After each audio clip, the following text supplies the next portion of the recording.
की भावी आशा के रूप में मेरे सामने बैठे प्यारे विद्यार्थियों, आज की इस प्रातःकालीन सभा में मैं आप सभी का हार्दिक अभिनंदन करती हूँ। आज प्यारे विद्यार्थियों, नेताजी सुभाष चंद्र बोस की पुण्यतिथि है 18 अगस्त 1945। तो आज मैं आपको उनके बारे में बताना चाहूँगी कि नेताजी सुभाष चंद्र बोस का जन्म 23 जनवरी 1897 में उड़ीसा के कटक में हुआ। उनके पिताजी का नाम जानकी नाथ था, जो पेशे से वकील थे।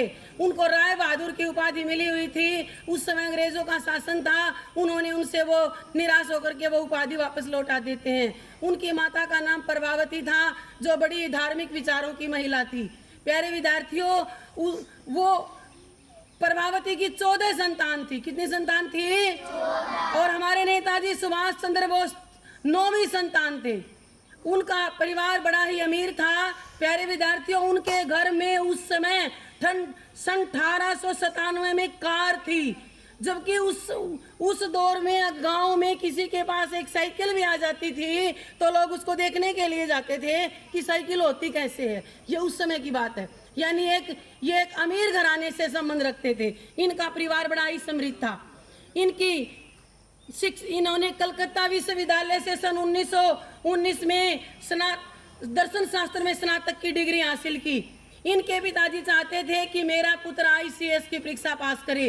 वो बहुत बड़ी प्रशासनिक अधिकारी बनते हैं उस परीक्षा को पास करके। वो परीक्षा आज भी बहुत मुश्किल है और उस समय तो और भी मुश्किल होती थी, क्योंकि अंग्रेज नहीं चाहते थे कि इतने उच्च पद पर कोई भारतीय आए। इसीलिए पेपर को इतना मुश्किल रखा जाता था कि कोई भारतीय उसको पास कर ही नहीं सकता था। हमारे नेताजी सुभाष चंद्र बोस इंग्लैंड गए और 1 साल की अथक मेहनत में उन्होंने उस परीक्षा में 4था रैंक हासिल किया। कौन सा रैंक हासिल किया?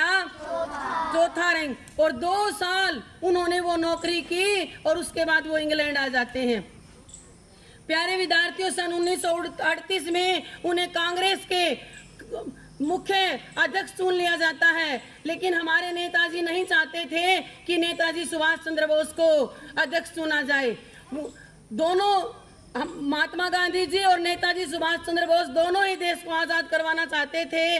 दोनों का लक्ष्य एक ही था, लेकिन उद्देश्य अलग अलग थे, उनके रास्ते अलग अलग थे। महात्मा गांधी जी अहिंसा के तरीके से देश को आजाद करवाना चाहते थे, लेकिन हमारे सुभाष चंद्र बोस साम दाम दंड भेद किसी प्रकार से भी हो, हमारा देश आजाद होना चाहिए। तो उन्होंने उस पद से इस्तीफा दे दिया और उस दौरान देश को आजाद करवाने के दौरान प्यारे विद्यार्थियों वो 11 बार जेल गए। कितनी बार गए?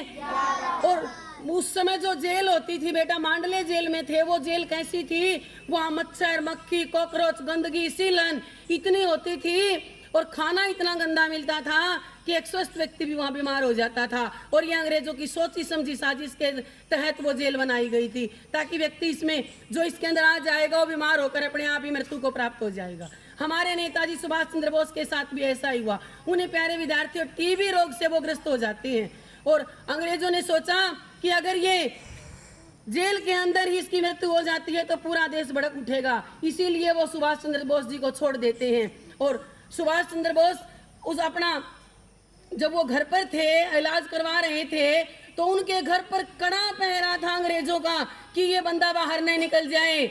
तो उस कड़े पहरे के बावजूद भी हमारे सुभाष चंद्र बोस अपने भतीजे शिशिर बोस के साथ गाड़ी में रात को घर से बाहर चले जाते हैं।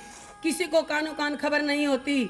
और बाद में वो पठान का रूप धारण करते हैं, क्योंकि उस वेश में तो उसको पहचान लिए जाते, लेकिन उनको अफगान से गुजरना था और वहाँ की भाषा थी पाश्तो। अगर एक पठान पाश्तो भाषा नहीं बोलेगा तो वो पठान कैसा? इसीलिए वो गूंगे बहरे बन जाते हैं कि उसे बोलना ही नहीं आता। एक उनके साथी होते हैं, वो उनको लेके जाते हैं, बताते हैं कि ये तो गूंगा बहरा है, और वो चले जाते हैं। प्यारे विद्यार्थियों, उस समय देश में द्वितीय विश्व युद्ध चल रहा था। इंग्लैंड और जर्मनी का युद्ध चल रहा था और उसमें इंग्लैंड की हार हो रही थी।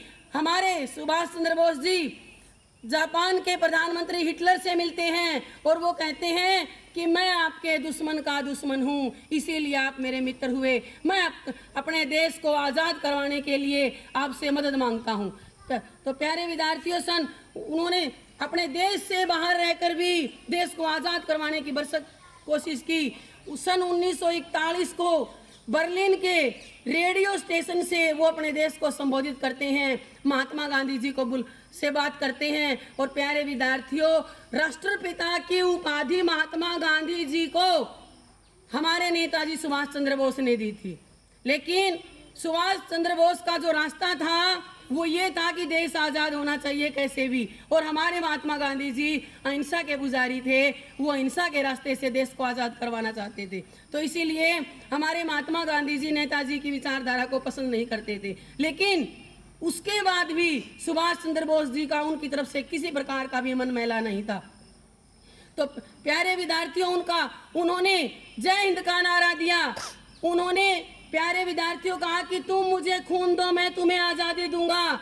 यानी उन्होंने देश को कहा कि तुम मुझे सैनिक दो, तुम मुझे जवान दो, और मैं फिर तुम्हें आज़ादी दूंगा।